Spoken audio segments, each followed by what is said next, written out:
Okay, so again, apologies for the technical difficulties. Thank you all for your patience and for being here.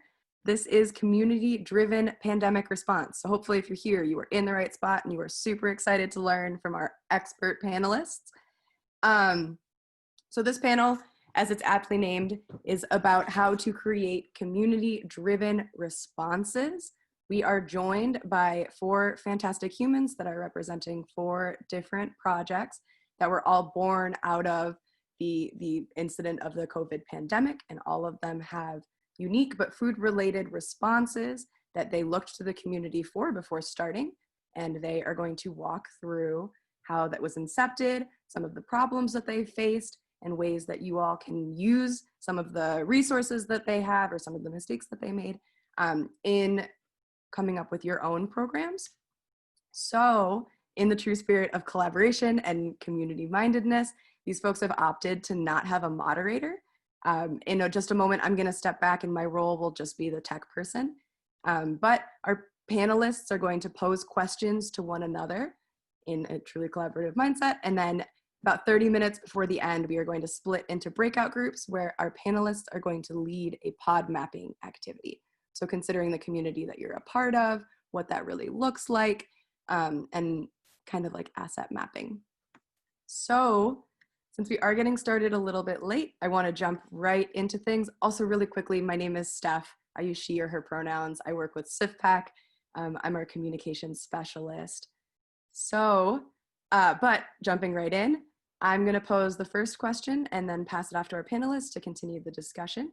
If we could have each panelist briefly share their name, their pronouns, and the food access program that you are representing today and how it began. So first, I'm going to pass the torch to Liz Lyon. Cool. Hi, everyone. Thanks for being here. My name is Liz Lyon. I work with Plant Chicago, which is a nonprofit organization here in Back of the Yards on the south side. We do lots of things, but since we're focusing on the pandemic food response, I'll just go into that a little bit. And our initiative was actually really started by Steph Funk, who used to be with Plant Chicago, so just credit to Steph. But so we run a year-round farmers market, or we have in the past. And that was supposed to open up at our new location that we moved into. Our farmers market was supposed to open in March indoors, which obviously did not happen. So our farmers market supports local farmers and food producers, as well as helps to promote food access. So our market accepts link cards.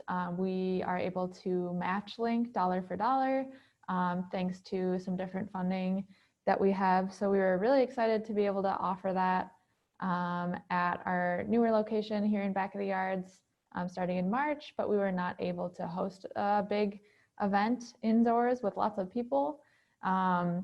So we really looked around and said, well, what could Plant Chicago do?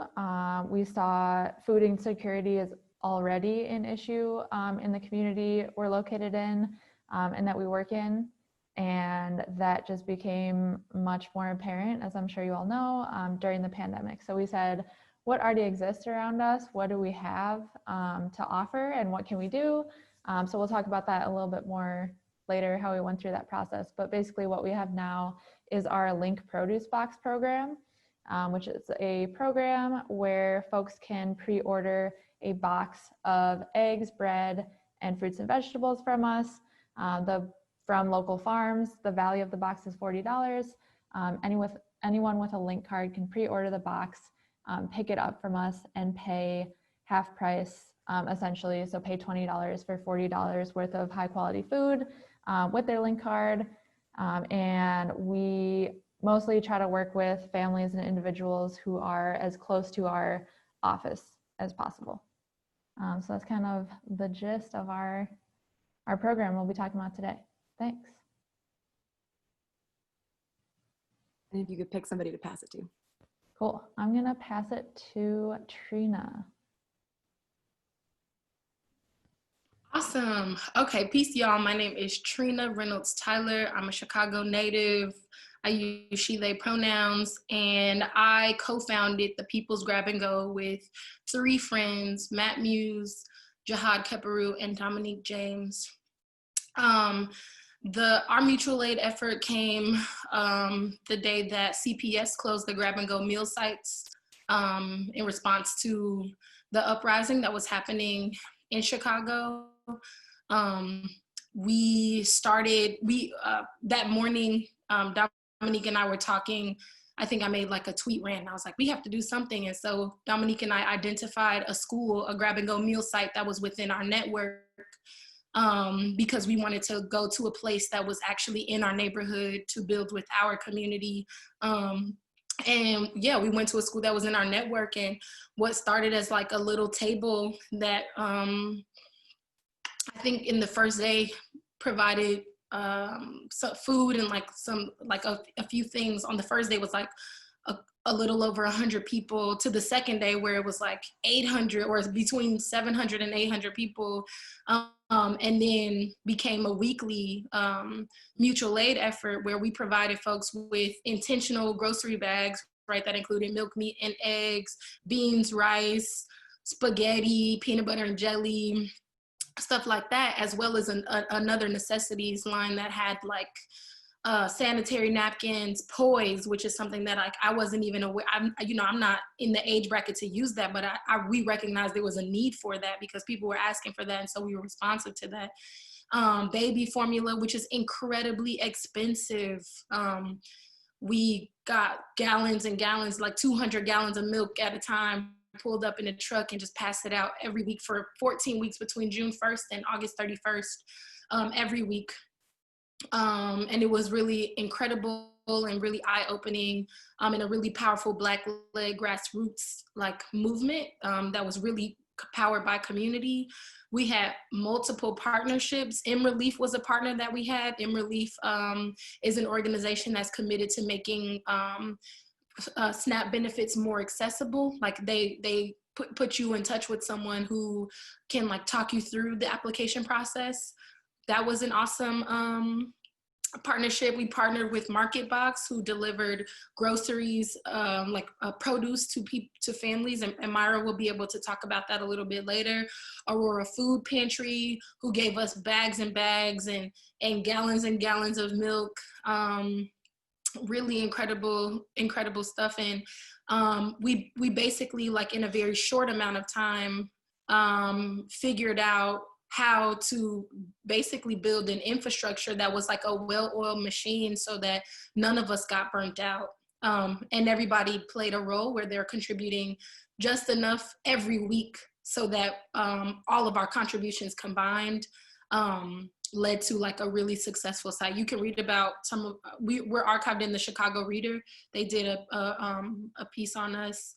I think I was in the Chicago Magazine for this work as well. And then I think that's it. But I'll pass it to Myra because Myra was at our site literally every week. Oh, my last thing is we had a mission, and our mission was that like the city of Chicago needs to defund CPD and invest into more like no barriers, like programs where people can just get food because everybody eats, like everybody is using toilet tissue.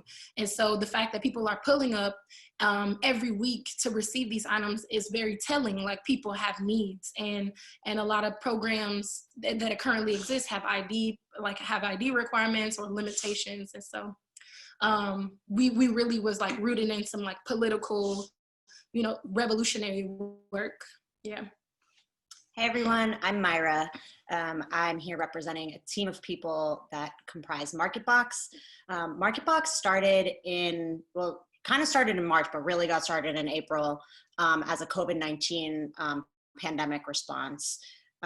Basically, a bunch of people who work out of 61st and Blackstone, the experimental station, lots of organizations in the building, the Invisible Institute, which is where I work, Build Coffee, Hannah Neihart from Build Coffee, Bridget, I see her on the call at the experimental station, Wendy, the market manager, Jay Michael does comms for experimental station. Basically a bunch of people were like, okay, we are in Woodlawn. We know that it's about to be ridiculous this year, and we can't, I don't know if you can remember how insane March was, but it felt like we were on a cliff, like the edge of the world, and we were like, what are we going to do? And so we really had to lean on each other to figure out, like, okay, what do each of our organizations uniquely contribute already, and bring to Woodlawn and want to bring into the experimental station. And so we basically decided to think about the ways that the experimental station is the site for a weekly farmers market, the 61st Street Farmers Market, every Saturday for the past 10 years, or something around 10 years. And then saying, like, okay, well, if the farmers market is not going to open as we expect, then is there a way that we can make sure that the farms in our network, in our pods of, people that we interact with every week, how can those farms be supported as we also try to meet a growing need for food food insecurity is going to get worse this year. So we partnered with Star Farm in Back of the Yards that ran a CSA program and was interested in us basically fundraising to sponsor more CSAs. Star Farm is one of the vendors at 61st Street Farmers Market and has relationship with many local farms in the Midwest. So as the summer went on, we originally were like, if we can serve like 35 to 40 households in the Woodlawn area near the experimental station, while acknowledging that at the beginning of the pandemic, link dollars that normally could be used at the market are not able to be used online in the same way. And so without making link be a barrier to getting this fresh food, being able to fundraise from these different perspectives of, do you care about link and food access through link? Well, this is a problem. Do you care about local farms and Midwest agriculture? Well, this is a problem. And so we had this multi-pronged approach of basically having Star Farms coordinate between 20 local farms. Our recipient intake basically grew to 700 households, 400 on a recurring basis. Many of those signups came from our weekly presence at the People's Grab and Go on Mondays. And while people were in line saying, like, hey, we're friends with this program called MarketBox. I'm from MarketBox, and I'm here to sign people up for every other week produce, eggs, and bread, like the freshest stuff. It's not the basic like rice and beans and core necessities that you're getting at the People's Grab and Go every week, but it is a complement that will make your kitchen fresher. You should have access to the freshest foods in the Midwest. And so finding ways to complement each other in this mutual aid ecosystem has been, I think, my favorite part of 2020 in a very dark year. It's been very cool to see everyone just being open to collaborate with each other. And the last thing I'll say about MarketBox is we decided that we are committed to going through the end of the harvest season, since people's dollars go both ways, is supporting local farms. So we are still fundraising to get to the end of October. And then we're thinking right now about how do we, not say goodbye to the 400 households that we check in with every single Monday on a phone bank, which is my other favorite part of the program. It's not just about, it's building relationships through food. It's not just the anonymous drop-off service, right? It's not Instacart. Being able to stay in touch with people, provide critical information that people need, connecting people to resources like the COVID Resource Finder, the City Bureau, another organization that is often tied to the experimental station, on the phone, being able to help people look up other resources. So if you're interested in like working with us over the winter as we transition to some other form of still staying in touch and building relationships, but not being able to do this sort of like farmers market weekly box, hit me up, because we're committed to staying in touch with everyone. Oh, Vivi?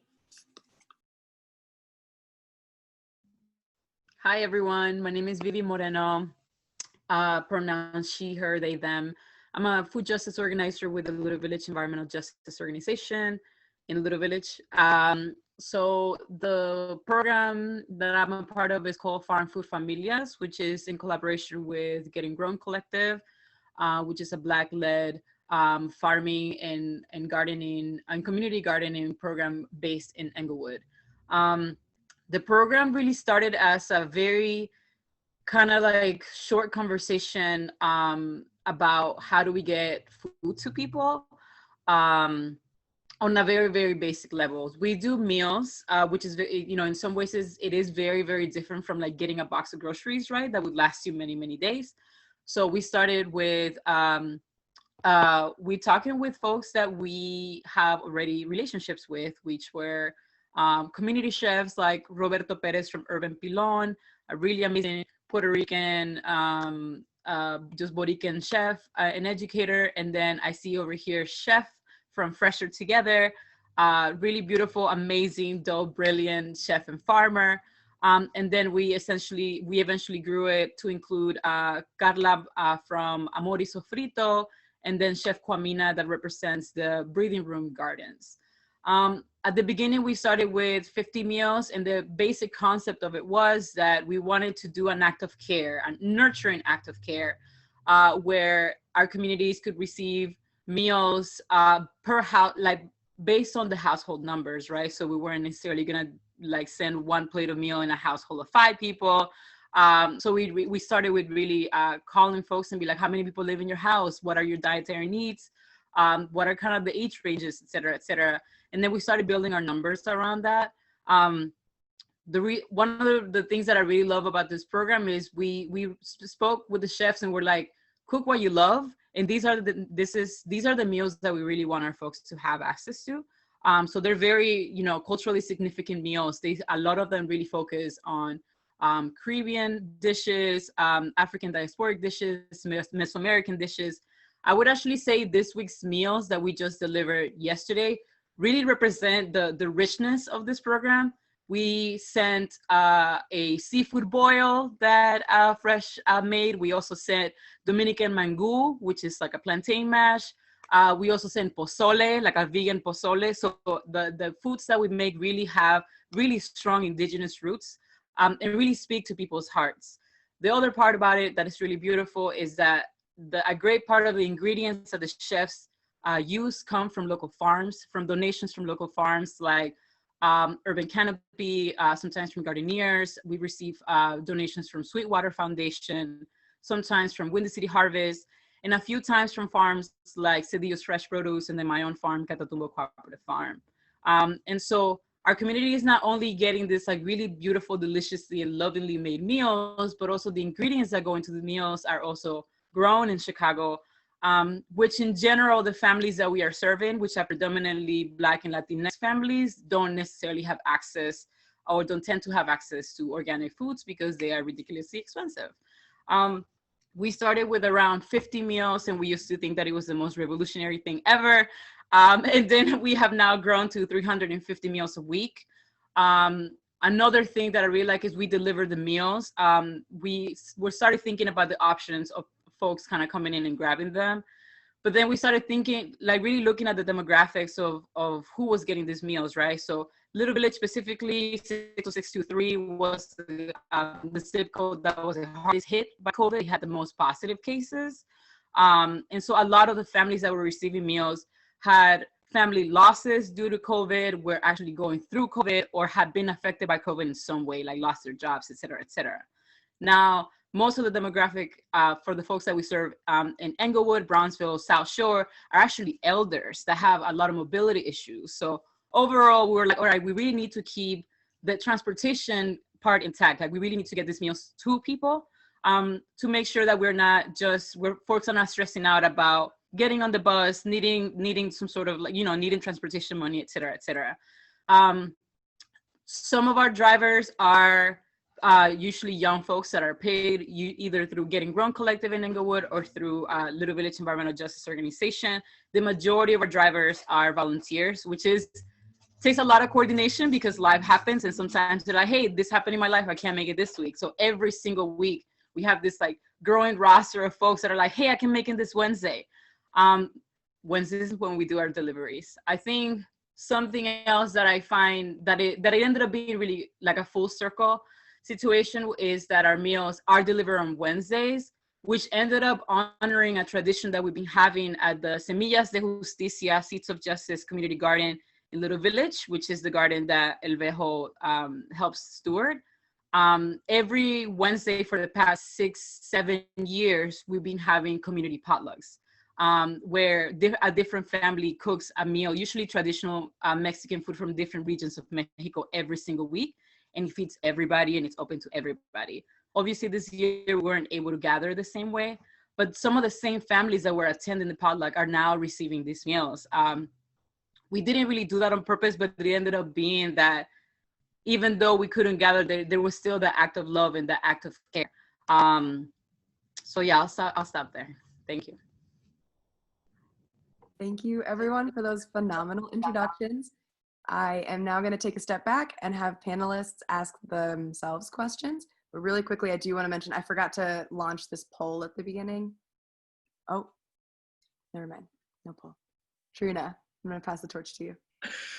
Okay, so shout out to all of the panelists for just like sharing their stories. I feel like these things that we're talking about are really such a journey, and some of them have been like years in the making, right? As we just described, and then some of those things, for example, what the work that I did even this summer was something that was really like rapid response, but was so successful because of the relationships that me and my team have built with not only that location, but also like with literally the people in our community who were like, you know what, we are going to show up. We are going to also step up and step into this opportunity to contribute and to build with one another during, honestly, these really trying times.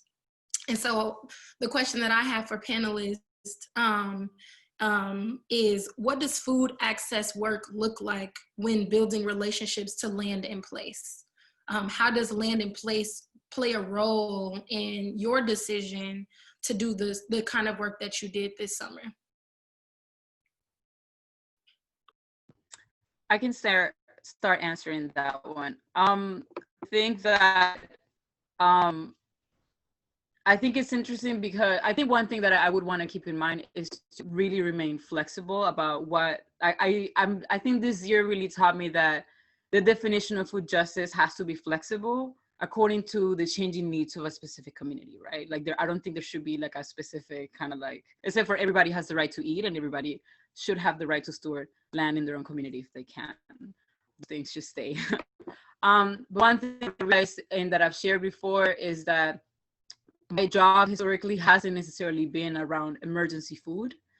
And I think I almost rejected it for a while. I didn't doubt that, of course, it helped people right there at the moment, but I always kind of like criticized the fact that it didn't get to the root of why people needed emergency food, right? And like, why do so many funds go into those boxes of food versus like, what is the economic situation in that specific community that makes people make those long lines, et cetera, right? And if there are many, many grocery stores around the area, why are the lines still long? So obviously it doesn't stop at just having access to a grocery store. It stops asking like, do you have a job to even pay for that food, right? So that's one thing in just remaining flexible. In the way I was like, all right, people need to eat, et cetera. A lot of the folks the majority of the families that started receiving the meals were families that were already connected in one way or another to land stewardship work, right? So in Little Village, a lot of them were gardeners and folks that already garden, and if they don't garden actively, already have a history and a legacy of working the land in Mexico and in different areas of Central America. In Englewood in the South Side, were already families that were coming to elevated gardening over here, or Sweetwater Foundations, you know what I mean? Just doing the work. And already families that some of them even have their own community gardens, right?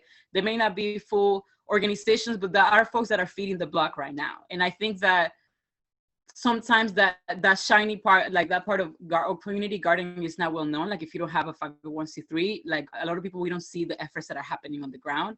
And I think it's important to honor what's already there. So a lot of our relationships really started from that. And then those families started calling other families. And then those families started being like, hey, there's a school down the street. I know that they have a bunch of parents that they need that they need support. And they started calling other folks. So a lot of our outreach ended up really being people that were already connected to land and then just growing that. So yeah. Awesome. Yeah. For me, I think, well, one, I think I'm preaching to the choir, but I think we all know the way that food is so critical is like the bread and butter of conversation and building relationships. When you are comforting somebody after someone passes away, you're congratulating somebody, you're meeting your neighbor for the first time, offering food is like the thing across cultures, right? And I think what I loved about MarketBox and still love about MarketBox is, and in all of these programs, it's like, in many ways, it's not just about like, help, I'm trying to meet your desperate need, right? It's an offering. There is some level of neighborliness that differentiates it from just service provision.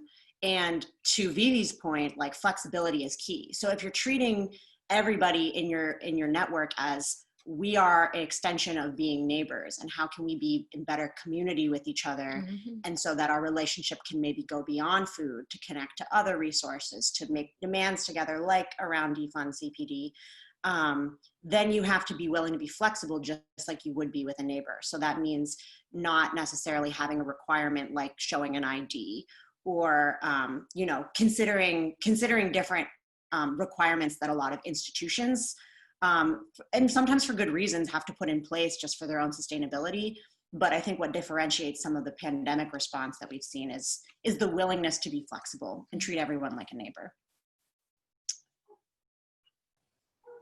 Yeah, I guess just to add to the specific point about building relationships to land, we kind of have in our Link Produce Box program, we're kind of have folks who both have that experience with the land, or have a very close relative, like people's moms.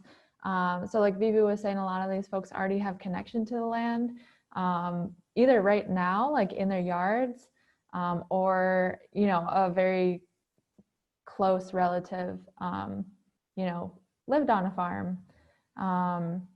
So we interact with a lot of those folks, and a lot of folks who get boxes for their larger family. So they're like, I had no idea what this thing was, but like my grandma did, and she really loved it, and she hadn't seen that in a while. And then to that person, that grandchild, they were like, well, I never, considered all these different foods and like my family's relationship to the land. So that was really interesting. And then also, being a pickup site, we have a very small outdoor garden, and we even have like an indoor aquaponics system. So when folks picked up from us, they could see those systems, and just like we're growing in just like buckets and very small aquaponics system. So even some folks who came to pick up the boxes regularly were like, oh, I could do this on my porch, or like I could do this in my house. So people who had never grown anything. I'm thinking of one lady in particular, and she now has like 20 pots on her porch, and she like gives me updates every week of how her vegetables are doing. So that's just really cool to see that people who hadn't really thought about where the land is that their food comes from are like making their own little land in their pots on their porches. So yeah. Trina, It's Liz's actually. Liz is up next for the question. Well, do you want to answer the question? Oh, Well, yeah. So it was really important to us that we were at the same place every week on a busy street, so that it would be accessible and clear what we were doing, and so that we could be responsive to what people were asking. I think like the first thing that I think our whole response was rooted in land and place, because we like, okay, we live on a low end, like we live in this general area. Let's find a school that's in our network. Like, let's not try to do this thing where we're going to Inglewood, or we're going to, like using these kind of like narratives that people are typically using to justify why they go to a space and like do a thing. We were like, how can we show up for people who are our neighbors? And so honestly, by the end of the grab and go on August 31st, we had served, like we had provided things to, like we counted every time. So it really was like over 5,000 people were counted. I don't know if that could have been like multiple people counted multiple times because they showed up every week, right? Or that could be like different people. But what at the end, the relationships that we had, we did a few interviews, like audio interviews with people who were comfortable. We tried our best not to do any photographs of people because we're like, this is y'all business. Like, we're not trying to put y'all business on blast for us. But the people who were like interested in doing audio interviews, they were like, so they're like, y'all are like my grandchildren, you know, like we're like family, like I'm gonna miss y'all. I remember one time on the audio recording, a woman, Livia, she said, this is y'all last week is next week. And I'm like, yeah, like that's our, cause she hadn't realized it. And she's like, dang, like y'all, you know, y'all really came through. Like, those kinds of relationships were really powerful to me because it was like, you know, these are people who I'm gonna see.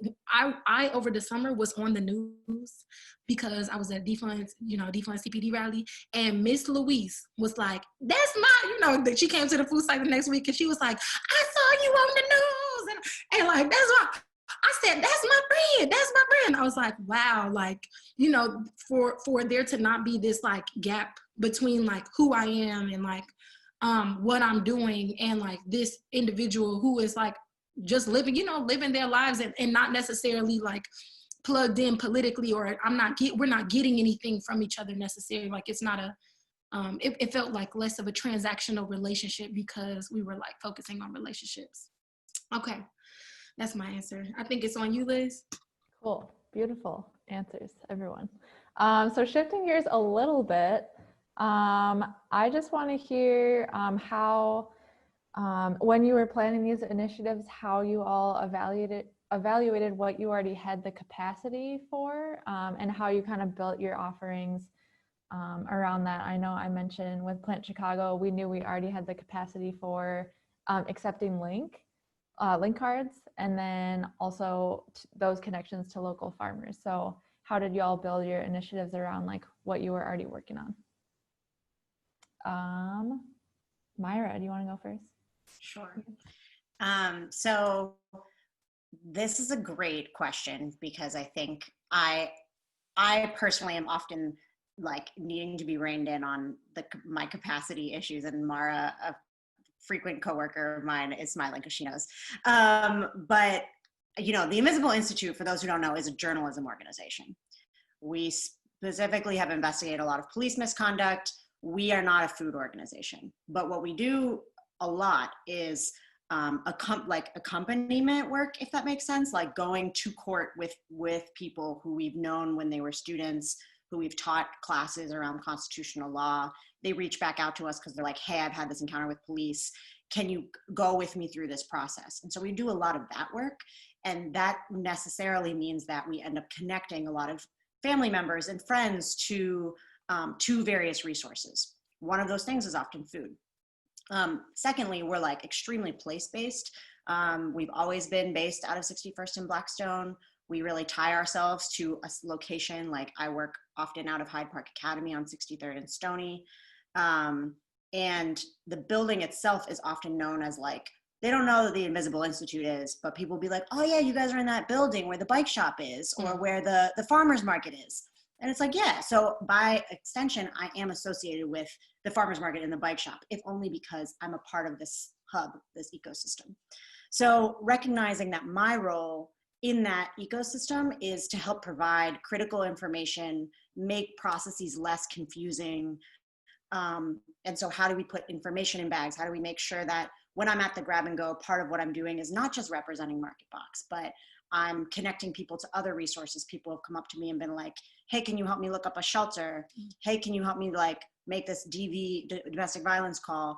Hey, can you, just why do I need to fill out the census? And so being wherever I am in these various mutual aid ecosystems, being like, I'm an information person and I can try to help broker information, and just recognizing like that is my place in this work.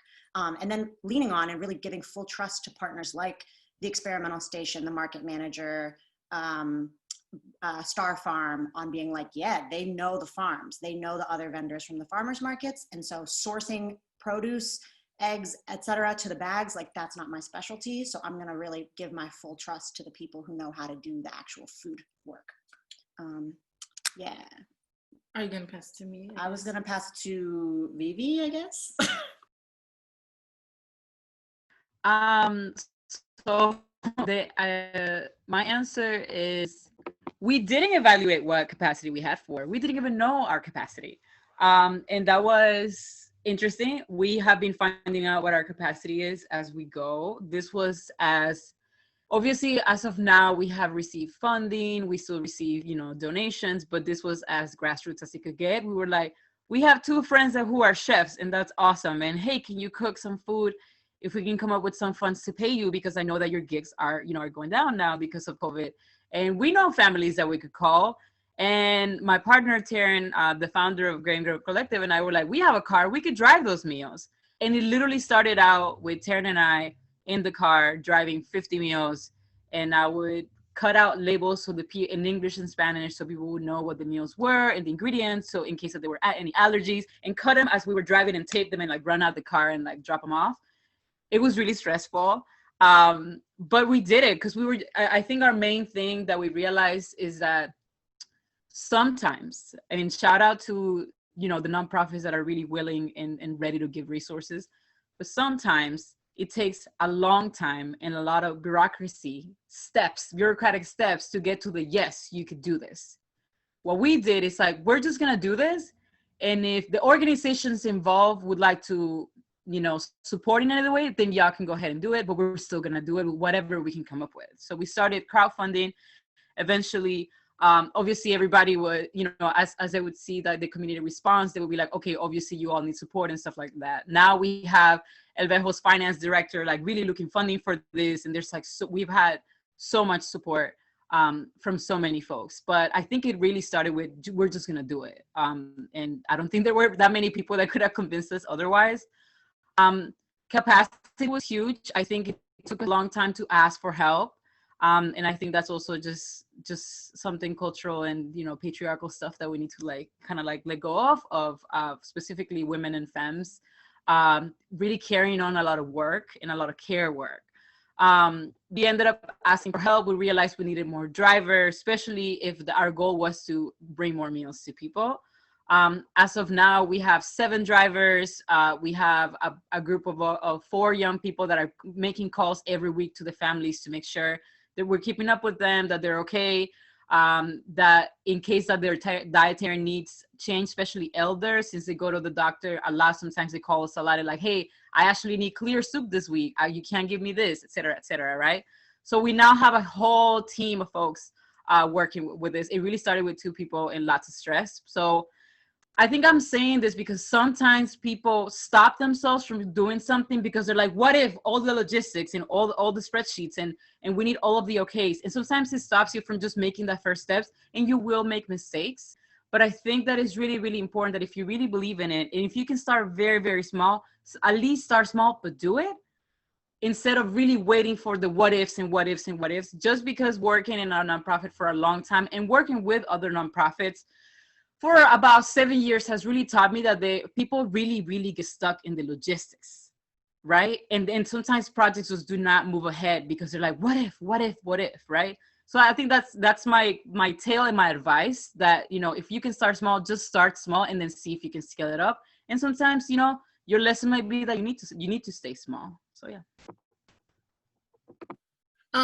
So the way that we evaluated capacity was we literally just took it one step at a time. We knew that we had the capacity to show up that first day. We knew we had capacity to show up that second day. We received donations. We were like, okay, it is what it is. We're about to do this. Like, we're going to do what we can.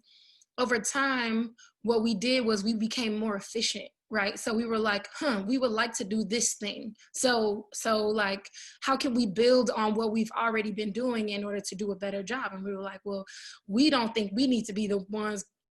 Like at first we were just receiving anything that people donated to us. And we were like, hold on, like, we need to build bags with intention. Like, we don't want to give people bags that they're not going to eat. And like, we don't want people, and also like, people weren't necessarily aware of how to shop for these grocery bags. And so we were like, you know what, we're going to create a list of things that people should be giving to us, and we're not really accepting anything else. And in order to create that list, we had to figure out what exactly is going in the bag. Now, once that was through, we were like, oh, wow, like, it looks like we're having some trouble with bag packing. Like 250 people are coming every Monday for this. Like, how can we create a better structure or strategy for this? We figured out we had a place up north that people on Sundays, like people on Sundays would go to, and they would literally pack at least 200 bags of groceries every Sunday. And then we were like, okay, well, how are we going to keep up with our volunteers? Let's create a survey.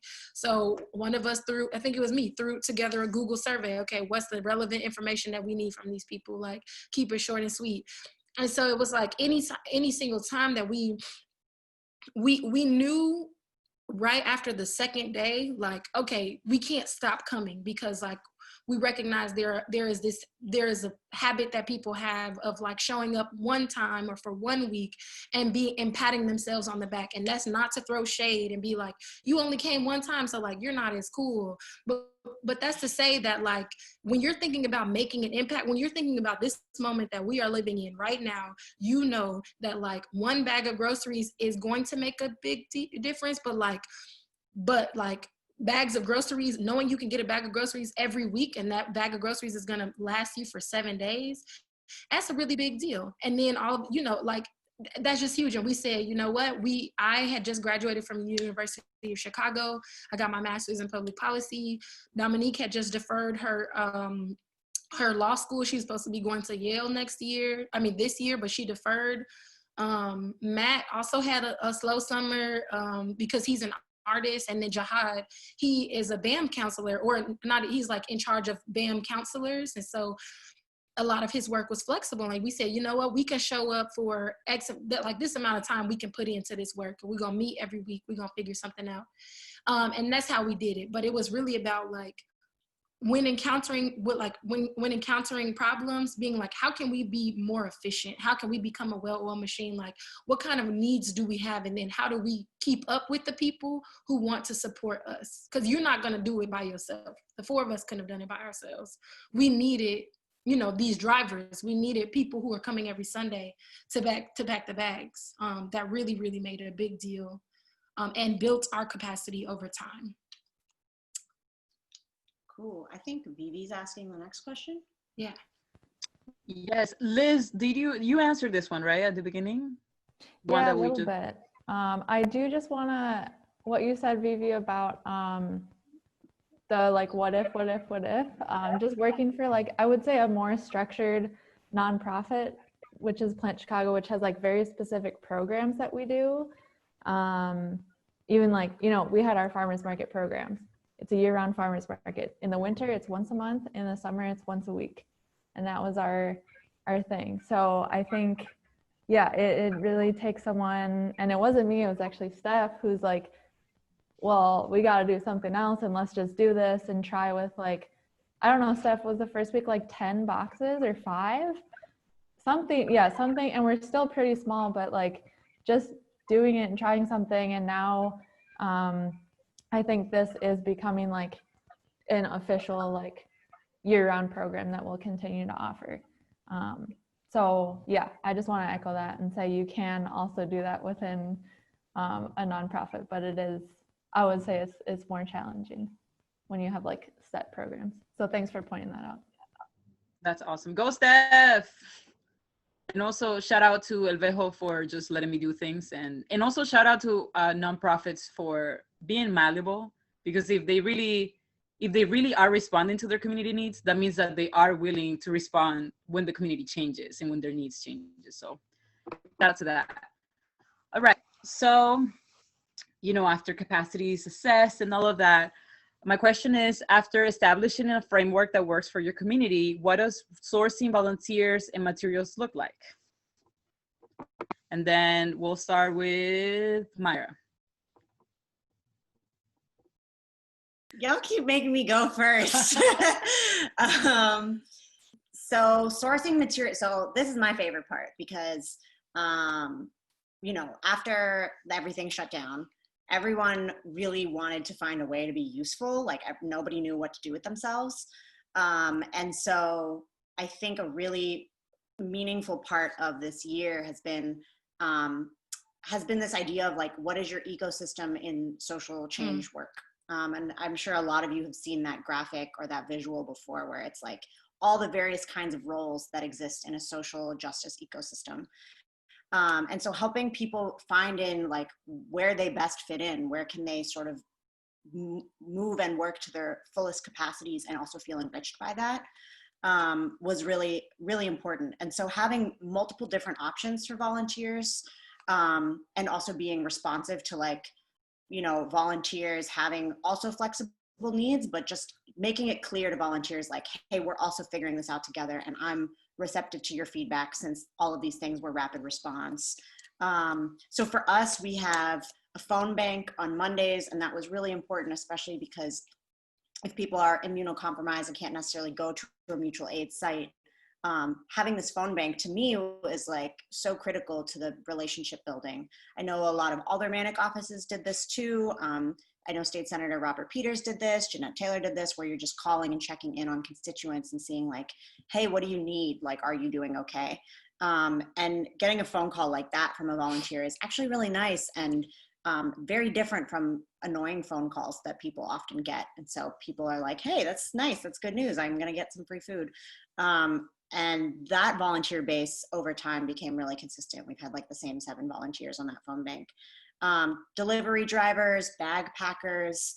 I think after you do the thing yourself a few times, you understand like, oh yeah, this amount of work is too much for one person. These are like the 3 different things that we can source volunteers into.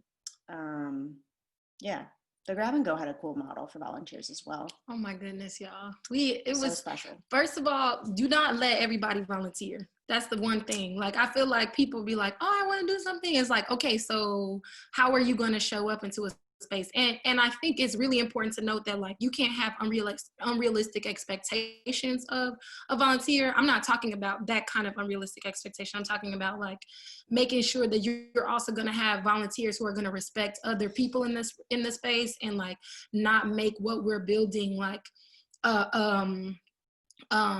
unsafe for other people. And like, that doesn't mean that we can't have this, like we may even have different beliefs, right? But like, it's like, how do we engage with one another as we are like having these really interesting conversations? And so I specifically want to talk about the various people who we literally got from the like, who walked up to the site and was like, yeah, I'm trying to volunteer. And I was like, wow, y'all are such incredible volunteers. This is phenomenal. And then some people like, I guess I'll talk about 2 scenarios. One scenario is where a man, he tried to come, he had on a green like fluorescent thing, and he was like pretending like he was supposed to be doing stuff. And we were like, hey, you know what I'm saying? Like, you can't. And it was like, we at the time didn't have the capacity to even be doing that. And also he was not being very receptive to like our communication. And so we were like, you can't be on the site. Like, this is not, respectfully, you can't be on the site. And that's the thing, like, everybody won't be able to be a volunteer, and that's okay. There are going to be some people who want to volunteer, and you might not at the time have the capacity to engage with them. But then there are other folks like Christian who walked up on us on I don't know what week it was, but he came and he was like, oh, I just saw y'all and I just want to help. And I was like, okay, for sure. Like, we're bagging waters this morning. And then all of a sudden we started talking about defund CPD. And he was like, I don't think, and the looting is bad and da, da, da, da. And you know what? We had a really incredible dialogue, going deep into why looting is happening, and like, what is the root of defund CPD, and like, all of these, like, what accountability measures have happened in the past. And so like, we were able to kind of have these really intense and beautiful conversations where we pushed each other politically in such a beautiful and powerful relationship. The last person I want to talk about is Jarmel. I remember when we transitioned y'all from 2 tents, 2 like pop-up tents, to a very large canopy that required 6 people to put it together because we had to move it, and it was like 20 feet long. And Jarmel just walked up to us one day. He was somebody who had come for food, but he decided that he wanted to help support us. And so he ended up being the person who brought people's bags to their car. So on the site, we had a couple different roles. It was like, you're behind the table, you're passing bags to the people, and someone is at the charge of the line, or you're at the like baby food, sanitary napkins, like toilet tissue, mask side, which is a whole other different team leading it. You could be like the people who are standing by the trucks, helping people to get their bags from the site to their cars or maybe their homes, like if they live super close. And then there was like street teaming, who like folks who had snack packs, who were just like walking around with signs saying like, you know, we got food, and passing out snacks along the way. And it was really important for us to have those roles for people to be able to easily fill, you know what I mean, if the opportunity presented itself. And it was really important for us to be open to people who are community members pulling up and being like, hey, I kind of want to do this, and just being like, for sure. And sometimes people say they want to do it and they don't show up. And other times they say they want to do it and they end up becoming like super integral to the food site. So that's me.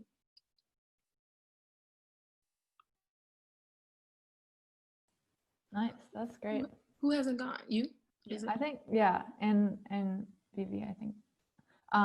But I guess our Plan Chicago's program is a bit different. One, because it is pretty small, and it's just like a pre-made box pickup. So we purposely tried to keep it pretty, I don't want to say easy because none of this is easy, but I will say simple. For us and for the people picking up. So we order pre-made boxes of produce from the Urban Canopy, who already gets these boxes and like puts together a nice assortment of fruits and vegetables. So like we didn't really need a lot of folks for that. The pickup, we have right now between 15 and 20 families coming per week. So again, that's pretty low maintenance, pretty chill, and people are just picking up from our regular location where we already are at our office. But what we did have volunteers and interns help with was outreach for the program. So sometimes that was actually like going to other food distribution events that we got permission to be at, and like letting folks know if anyone there had a link card and did want a more like regular produce pickup. So yeah, we had one college intern who was actually from the neighborhood, who was home from school this summer, who helped out a lot with outreach. So that's the main thing we used volunteers, or worked with volunteers for. But it's also possible to do a program that doesn't require lots of people. Even that sounds kind of a lot more fun and more work. But yeah. So we have 5 minutes left in this section before we jump into breakout activity. Vivi, do you want to add something about volunteers before we get to the last question?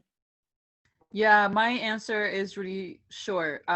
We started with our pod. So the main volunteers that we needed were folks that had either vehicles or that had access to vehicles and had access to driver's licenses, which, you know, it's still a barrier for a lot of folks.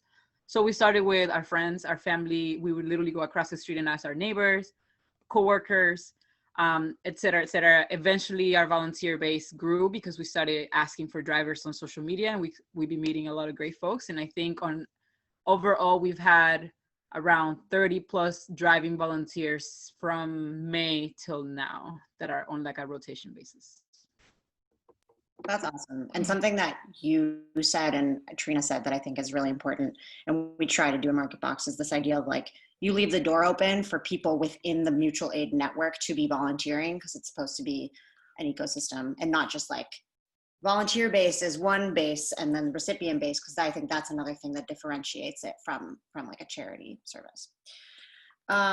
Cool. So short answers for the last question. After our programs are piloted, or after a program is piloted, how do you evaluate what you can commit to long term? I can start and I'll be quick. I think that specifically in cases like these, you have to, like, you know how consent is ongoing? Like when someone consent, just because someone consents, like at first doesn't mean that they continue to consent. Like, and that's something that is like related to sex and like sexual encounters, as well as related to like a lot of the rest of everything that you do. So it's like, you, just because you consented or was like, oh, I thought I think I have the capacity to do this thing, at one point doesn't necessarily mean that you have to like finish it. And so I really encourage you, like, I feel like I'm one of those people who also spreads myself thin. And so I have to really check in with myself and make sure that I do that on a regular basis. Like, is this something that I'm still willing to commit to? Is this still something that I still, that I have capacity for? And if it's not, then like making a decision to stop doing that thing before it gets messy and then you feel the shame and then you don't do it the way that you wanted to do it. Just consent, asking yourself consent regularly. Vivi, do you want to go next? Yeah, I would say, I think with anything, I feel like you should always kind of fall on the side of who's actually doing the work and what is their capacity, especially if you are on a coordinating role. So for us, it started with the chefs. Like, what can you make? Like, how much can you make that is sustainable and feasible for you? And what does growth look like to you? And we have chefs that are like, I could do 100+ meals. We have a chef that's like, I only want to do 50 meals, and that is what I'm comfortable with. We also ask the folks that also the farmers that are harvesting, that are donating stuff, like, how much can you give us? And that's kind of how we keep it, because these are the folks that are also doing the work. I wish the world would like work a little bit more than that and actually would listen to the folks that are actually putting the work on the ground, and then be like, what is your capacity? We base our entire coordination capacity on how much food can we acquire? I mean, how much produce can we acquire, and what can the chefs make? If there's like a moment where the chefs give us a cap, that's how we operate. So, yeah. Liz, do you want to go next? That's awesome. I truly have nothing to add to that. Agree with everything y'all said. I'll answer quickly and kind of answering one of the questions that's in the chat, but I think, Steph, are you giving us all the questions later to answer? Cool. So the way that we're currently evaluating our commitment is we feel really strongly that more than ever, to get through the crisis that we're in politically, food, like everything, right? We will have to depend on our relationships. And so since food is in so many ways a medium for building relationships, we definitely do feel committed to staying in touch and continuing to keep the network going, even though like we do know that we can't commit beyond the harvest season to the current model that we have. And so being flexible and adaptable, because yes, we did pay farmers all summer. That's what we fundraised for, to buy produce from farmers to package these bags. But what does it look like for it to not be harvest season? So to that end, we're asking the people in this 400 to 700 household network, like, what do you actually need? Do you still consent to this relationship? And do you want to keep hearing from us? And yeah, reevaluating capacity. So I don't think there's any, I think it is a hard feeling to be like, okay, we're going to close up at the end of the summer. Like, that was really sad. Our last grab and go day was really special and bittersweet, but also like, dang, we're not going to see the same faces that we saw every Monday. And so what does it mean to continue relationship building with those people? So it's an open question in my mind. How do you not let down the relationships that you started building? Awesome. So should we introduce what the activity will be? Cool. Yeah. And then we'll answer questions inside the breakout room stuff, or? Y'all will introduce the activity in like 2 minutes if possible. I have the breakout rooms ready so I can break us out right away. We'll have 20 minutes in those rooms, and we're running a little bit behind because we got started a little late, but if folks are willing and able to hang out for questions afterwards, well, there's only 3 so far. So I think we'll be able to do it pretty quickly at the end, like right around 3:30. Cool. All right. Awesome. So we, through listening and hearing all of the things that the panelists and other mutual aid folks in our network had to say, we kind of came up with the idea for just like kind of pod mapping, community assessment mapping, just figuring out how to how to, as you are thinking like, oh, this might be something I want to engage with, this might be something I want to do, like how to do that responsibly, because at the end of the day, like you have to make sure that you are really intentional about how you show up to a space, and also like yeah, just how you show up to a space, I think, and then how you build afterwards. Yeah. And I know a lot of you here have already been doing work just like this, and so we really do hope that it's discussion of, you know, giving examples to each other of your existing pods, and just giving suggestions and feedback to each other about how you can build out your work. I don't think this is, I get the impression that this is not a 101 session with food justice response. Okay, cool. So let's jump into the breakout groups. Trina will be in one, I'll be in another, Liz with me, Vivi with Trina, and we will.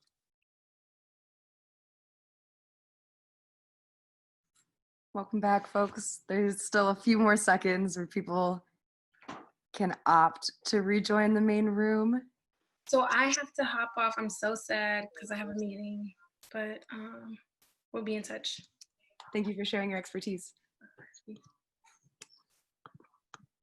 Okay, so folks still have a couple seconds to wrap up whatever they were saying and re-enter the main room. Folks are welcome to leave. We understand that we are 3 minutes beyond time. However, we do have access to the Zoom line for the next about 10 minutes. So there are 2 questions I'd like to pose to the group. If y'all are willing and able. I think just about everyone is back. But really quickly, before we jump into the 2 questions I wanted to address, wanted to reshare all of the links that I shared earlier, including 2 MarketBox links that I just forgot to share earlier, but it's 2 really cool articles that feature the work that they're doing, as well as a feedback survey. So you can let CIFPAC know and CCDPH what you thought about this workshop. So my remaining panelists and attendees, there are 2 really interesting questions that I would like all of your input from. The first question is, from your perspective, what do food growers and producers need help with to be able to support your mission beyond the COVID-19 pandemic? We'll let anybody jump in and answer. Say it one more time. What do food growers need to support our work in the pandemic? To support your mission beyond the pandemics. Like, how do we make this work long lasting? I guess I'll kind of start. I think we have a long ways to go before the pandemic is over. So I appreciate the like long vision planning, but I kind of feel like we need to think about what 2021 looks like. We're not going to be jumping back to normal like the moment that, you know, vaccines out or something like that. Like it's going to be rough economically and, you know, emotionally, health wise for a while. And so I'm trying to think, I know the Grab and Go's thinking about it, MarketBox is thinking about what does next year potentially look like. And just like, you know, one of my favorite pieces of like the way fundraising worked for the MarketBox was the money that we were able to provide to 20 local farms allowed a lot of farms to build capacity. So beyond what their pre-pandemic mode of operation was. And so just thinking about how do we sustain capacity so that our local agricultural systems don't, you know, survive this pandemic. And I think we've done a good job so far, all of us in this little world. Mm-hmm. I think I don't think I have much to add. I think the first thought that came to my head is probably like a kind of really like a far off, but not really that big of a dream. I do think that I think something I noticed, and even from my own farm, is that there was definitely a lot more need and a lot more asks to local farms, especially small scale local farms, that we just didn't have the capacity. Straight up, we didn't have the land to accommodate the needs, right? And so that's one thing that I keep thinking about as a small scale grower, is that we received so many requests from so many different community groups, both that were willing to compensate us for the produce, and also folks that were asking for donations. And we just didn't have the actual labor capacity or even the structural capacity to even provide. So I can't speak for bigger scale farms. I think one thing that I can thinking about is I do think that this pandemic is going to go on for a long time. I think it's time we need to think a little bit more urgently about making more city land, vacant city land available to growers. And that is huge. I think that it's still moving at such a slow pace. And I think that if the pandemic has like taught us anything, is that the need for farmers is absolutely essential, especially in the city. And of course, the bigger farms in Chicago, some of them are able to outsource the produce that they get from other farms out of state that are, you know, in warmer climates. That means that they get produce all year round, regardless of whatever. And I mean, that's a different level of like aggregation and distribution, et cetera, et cetera. But for small farmers, specifically the ones in Chicago that are farmers of color, there just isn't enough land available, I think, to meet the demand that the pandemic brought. That I believe is, I feel like the pandemic is one thing economically, and then the economic repercussions after the pandemic are gonna take a long, long, long time. And so to me, the main thing is like, I would love to have more land available so I could grow more food to meet some of these needs. And also, just to add to that real quick, definitely agree. And just a clear pathway for folks who are already growing things, or like in our neighbors, a lot of them have chickens and they're like, can I sell my eggs through these boxes or through the farmer's market?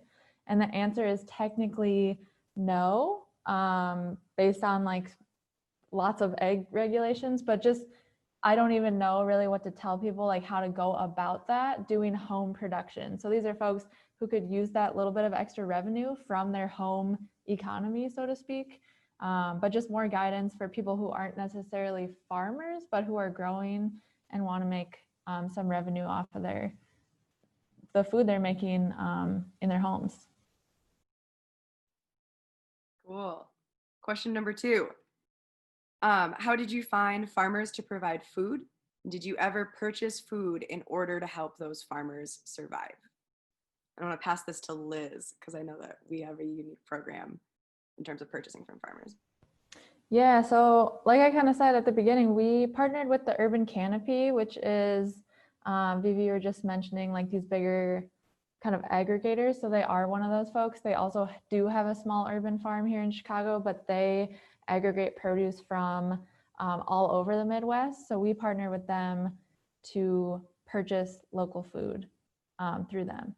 Which is part of the reason, I mean, that's part of our whole thing. We were charging for the boxes through people actually paying with their link cards, and then also through funding from the Chicago Region Food System Fund and Experimental Station.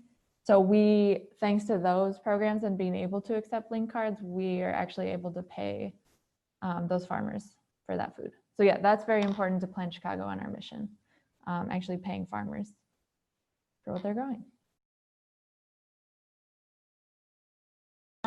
I think for us, because our program started really with just asking people, are you down to do this? Are you down to cook and stuff like that? With the bigger farms, we asked, do you have anything that you have available that you could donate to us? And we'll work with that. We started with Gardeneers. We know that they had still production going, but because it didn't have, their program is based on youth education because of the pandemic and because they couldn't run program, they still had so many gardens that were producing. And it's not like they had a lot of places for the food to go to. So that ended up being perfect. For Urban Canopy, if sometimes you just have to ask, and the worst that can happen is someone says no, and then you move on. And so we did. We asked the homie Alex in Urban Canopy, who was amazing. I was like, hey, we're doing this program. Do you have anything you could give us? And they've been super, super generous. I think they've been donating food weekly to us for, I would say 4 or 5 months. I don't even know how many hundreds of pounds of food that we've received. And then what we do is for very small scale farms, like say they use fresh produce, like areas that are like less than half an acre, or Catatubo co-op farms, we do ask, like, do you have anything that you want to give? Usually the amount of produce is very small, and we do try to compensate those farmers, specifically if they are farmers of color, immigrant farmers, gender non-conforming farmers, because we know structurally they're not just dealing with creating a small business as people of color, but also with all these structural issues that they have to face anyway. So we do try to compensate very, very small scale farmers or even gardeners that may have like extra things to give us.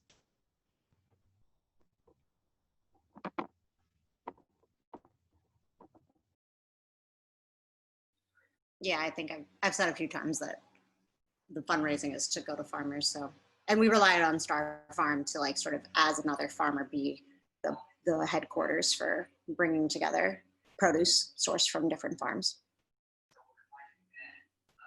Cool. And our final question just came in through the chat. What support can we get to remediate the soil with so much housing and other demo contaminated with building materials, asbestos, lead paint, etc.? So I answered that one a little bit on the chat, and this question always reminds me of Baba Orrin Williams, who's an elder and basically a person that has been doing urban agriculture in Chicago before it was called urban agriculture. And one of the main things that he says that he keeps hearing people, like one of the main things that stops people from gardening or farming is everything's contaminated, which is true. Chicago is basically a gigantic brownfield or a Superfund site. That being said, there are ways to grow food safely wherever you're at, if you have yard space or if you have a space to grow in pots, et cetera, et cetera. Obviously, if you grow in pots, it's safe. There are ways to grow. You can start by mulching the area. Mulch is free. It's a free service in Chicago. You can literally get a giant truck of mulch and start building your soil, start adding compost. We do know that bringing compost into an area can be extremely expensive. So definitely reach out because there are ways to kind of go around it. Building soil does take a long time. So I think the main thing is, do you have access to the site for a long time? Do you have kind of like rights to the site? Like, are you able to just kind of like move the site structurally? And then from then on, there are so many folks that are doing this on land that was previously contaminated and are able to grow food safely above. So yeah, it's possible.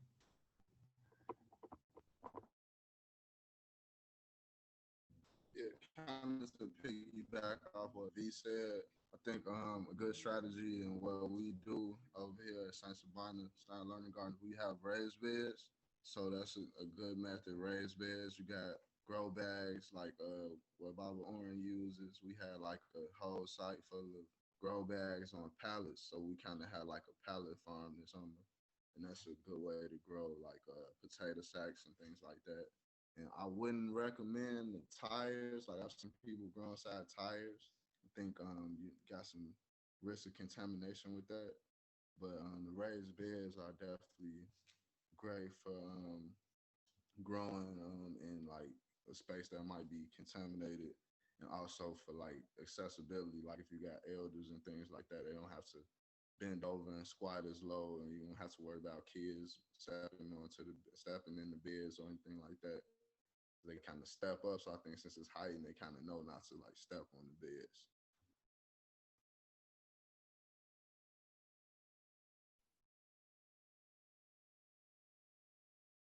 Cool. So we are at just about 3:45. So unless Myra or Liz want to jump in really quickly with an answer to that question. Feeling okay? Cool. I don't know anything about soil. I'm here to learn on that one.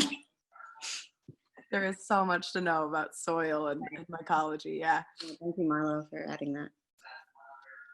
Cool. So one final time, I'm going to put the feedback survey in the chat. But again, thank you so much for your patience in the beginning with our technical difficulties and joining to listen in to our panel of experts on community-driven pandemic response. We do have one more session today. It's at 6 o'clock, and it's about the Good Food Purchasing Program for producers. So if you yourself are a farmer, or if you know any farmers that are interested in what it looks like to sell to government agencies, definitely attend that session. That's going to be super exciting. And then tomorrow, the Good Food Summit continues. We have virtual tours to different farms. We've got a cooking demonstration, as well as this call to action to support BIPOC farmers through an effort called Produce in Protest. So through this website, you can purchase a box of food grown by local BIPOC farmers. It costs $35. You can pick up the box from Urban Growers Collective this Saturday, and all of the ingredients can be made into what the cooking demonstration shows, which is a vegetarian spin on chicken and waffles. Cool. So thank you again, everyone. Very excited that we had a bunch of folks despite our technical difficulties, and I hope to see you all at a different Cook County Food Summit session. Bye, everybody. I'm going to close the Zoom.